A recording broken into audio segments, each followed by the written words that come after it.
Rob F. Martinez here at the Long Beach Fight Night, and I've got the pleasure of catching up with heavyweight contender Manny Bam Bam Lara. Manny, how you doing? Doing good, man. How you guys doing?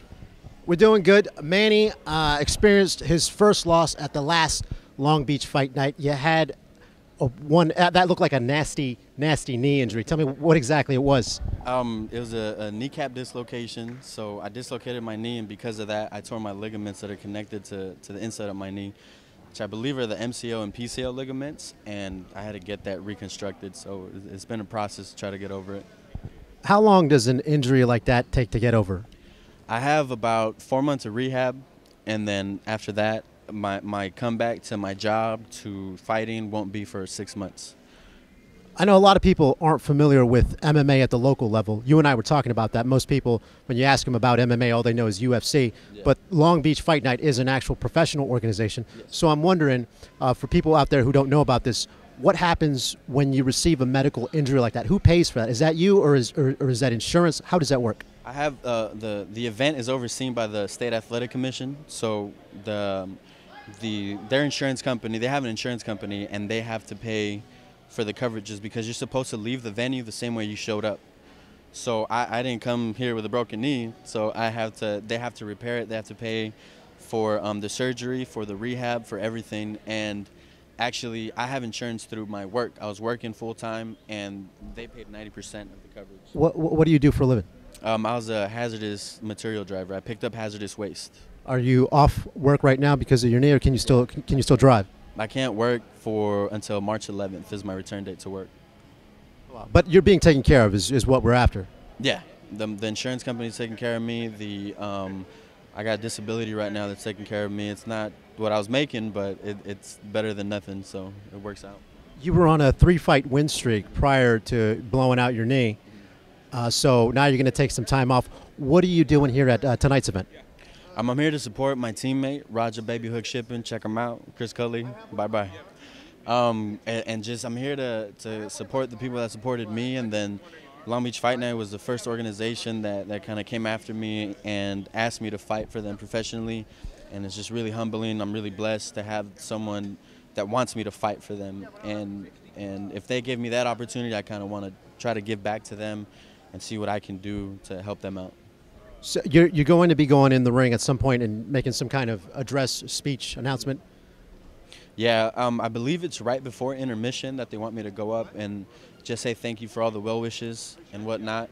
But I don't know yet if I'm going to call my opponent out that fought me. So we'll see how I feel up until that point. But I want to have respect for the Hispanic community that supported me, and also for just all the fans that have been able to support me. And I want to just let them know that I'm thankful, and a lot of their support is what's helping me get through the injury.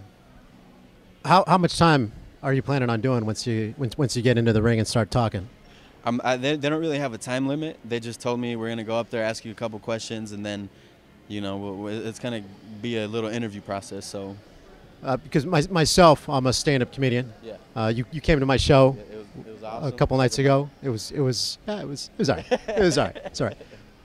I'm thinking maybe you might be able to interject a joke or two. Was that in your repertoire at all? It always is, man. Bam Bam just not knock you out. I mean, I like to keep the fans entertained, so whatever I can do. If you can tell me a joke before I go up, I'm gonna try to say it.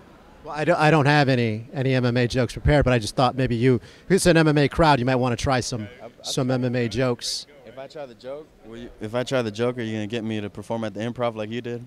I'm probably going to steal it first. I'm going to steal the joke first, and then maybe I'll invite you. But we'll see how far it gets me. All right, as long as you get me in again, you can steal it all you want. You're 23 years old, is that correct? Yeah, I just turned 23 in August. So you're a young guy. You got a long career ahead of you. If this is what you want to do, you want to be a full-time MMA fighter. Is that right? Yes, correct. Yeah. What brought you to MMA? I fought all my life. My first fight was actually in Mexico. My grandfather, someone took a skateboard from my little brother. My grandfather told me to get the skateboard back, and he had called the kid over to the garage and told him, all right, you guys are going to fight. Whoever wins gets the skateboard. So I was fighting for my family pretty much, for my little brother to have the skateboard back. and this other kid was fighting for himself, and because he wanted to skateboard. So that was my very first experience fighting on the street or outside of the ring, if you will. And I wasn't always a troublemaker, but I just, for some reason, I don't know if I was with the wrong crowd or what have you, but I would always get in fights. From elementary school, junior high, high school, anything. I was always getting in fights, and I had a love for the sport because I grew up watching boxing with my father. Sure. But then once I started fighting, experiencing that was something else. And then I played sports. I played football. I did track and field. And experiencing that was different than as far as the team and the individuality is a lot different than what you do in the ring. When you go in the ring, you're by yourself, but you have your whole team behind you, your friends, your family, and that's kind of what got me into fighting, is that I wanted to be able to compete after I was done with my athletic career. I still had that urge to compete, and I got introduced to MMA, obviously, through the TV, and I would always fight, and I was at a MMA convention, and I had seen Jason. They had a booth there, and he had asked me if I had ever fought. So I said, not professionally. And so he said that they have an event, and he invited me out, and I came and checked it out. I believe it was their first or second event, and I checked it out. And when I saw some of the guys fight, in my head, I was just thinking, I could beat these guys. So I thought to myself, if I can get the right training with like-minded people, then I can probably take this to a whole nother level. And then training and having the success that I've had, I know that I can take it to a further level just as long as I stay humble and grounded. Let me ask you something. What is name of what's the name of the gym that you're out of? The gym is Team Rain. It's Rain Training Center in Lake Forest, California. I mean, they kind of took me under their wing. I have Mark Munoz is my #1 mentor. He's my coach. We have the likes of Krzysztof Shashinki, I don't know how you say his last name, but Krzysztof, who's on The Ultimate Fighter, James Irvin, Anderson Silva goes there and trains, Vanderlei Silva, Babalu, King Mo. And before, I wasn't really big about training with big names because I was like, oh, well, you know, if you just work hard, you can be successful and get what you have. But they're names because they've experienced things and because they know things and they've just fought. So if I can get them to share that experience with me, it's only going to make me that much of a better fighter. So are you saying that you've rolled with these guys, maybe you've sparred with a couple of these guys? Yeah, I've trained with them. Like I said, Mark is my wrestling coach, and I respect him like no other. And honestly, what brought me to his gym was the fact that he's Christian and that he believes in the Lord and really has that as his foundation, because someone like myself, I'm pretty stubborn.